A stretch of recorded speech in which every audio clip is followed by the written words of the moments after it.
I am a mother of 5 university-educated children, a grandmother of 10.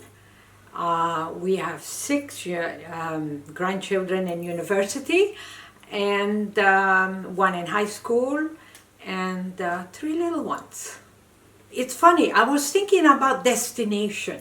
What is my destination? Where did I come from? Canada has to do with my father. As a child, I remember going with my father, and he would bring, that was his social conscience type of thing, he would bring the people to the boat in Rotterdam. Eventually, 2/3 of Flemish people came to Canada through my father's hands. At that time, I never would have thought I would come to Canada and I would live in Canada. After high school, I thought my destination was being a nurse and then getting married and whatever. Anyway, I started my studies but encountered a whole lot of very serious skin cancers, and personally, emotionally, I couldn't deal with it. My parents didn't know what to do a little bit with me, and I worked a little bit in my father's travel agency until 1969 came along, and I was to come with him, not with him, I came alone, I think, to Toronto and help with English. I knew some English, with people that arrived and sometimes had destinations to London, Ontario, to Regina, or so on. I arrived 1st of July, 1969. Mamma mia, I didn't even know it was Canada Day. And I was supposed to stay at the room of the daughter of a Flemish immigrant. I was very lonely there in the summer. Toronto, big place, no support. So the consul said to my father, he said, you know, do you know any Belgian person? My lady is going on maternity leave and I need somebody to make passports and visas. So my father said, well, my daughter is here. I got hired.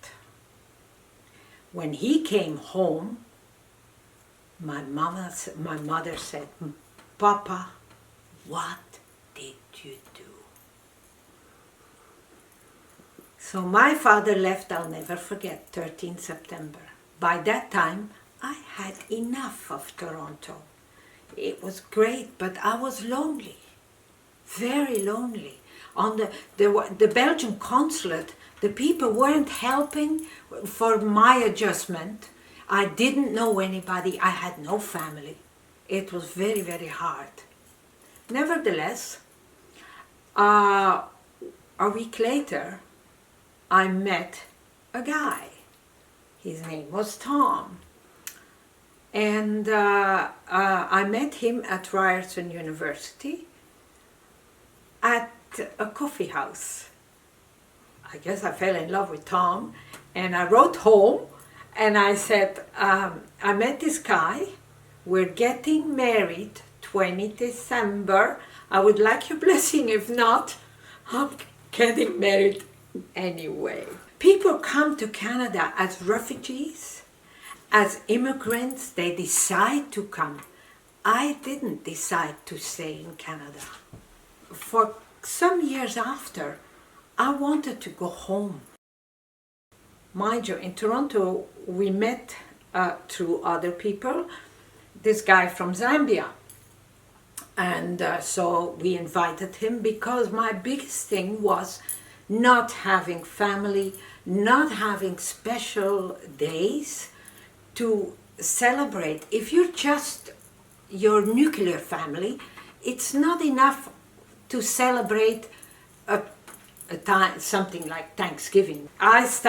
We were in Guelph, and that was close to Guelph University, and so I started inviting young students from Guelph university because I could always identify, I always thought of people who didn't have family, and I felt like they shouldn't be on their own on a special day. So there were people from, we had Zambia, we had students from India, we had students from Malaysia.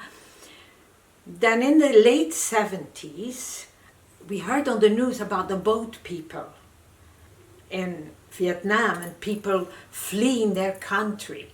And so we sponsored, and as it worked out, there were 5 people: mother, father, Mommy Hong, Daddy Ving, T and Jung, and mother's brother, Uncle Yang, because that's what the kids, that's what we called them. And now they stayed in our home for 2 months.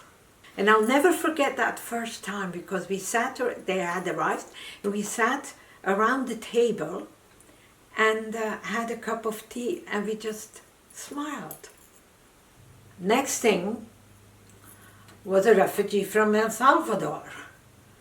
And I think that was 1983. The more I got to know, the more I worried about the world. In 1985, and we moved to Belleville. Surprise, surprise. I was going to go back to the college and go to school. I'm sorry, but I got pregnant for my son, and 2.5 years later, my daughter. But Belleville became my city. It finally became my home, which it took a long time. I found out about Amnesty International through the Newcomers Club. There was a very elderly lady dropping off, and she said, join the Newcomers Club. And I thought, well, eventually I did. After, with our Peter, who was 9 months old, and I needed to get out.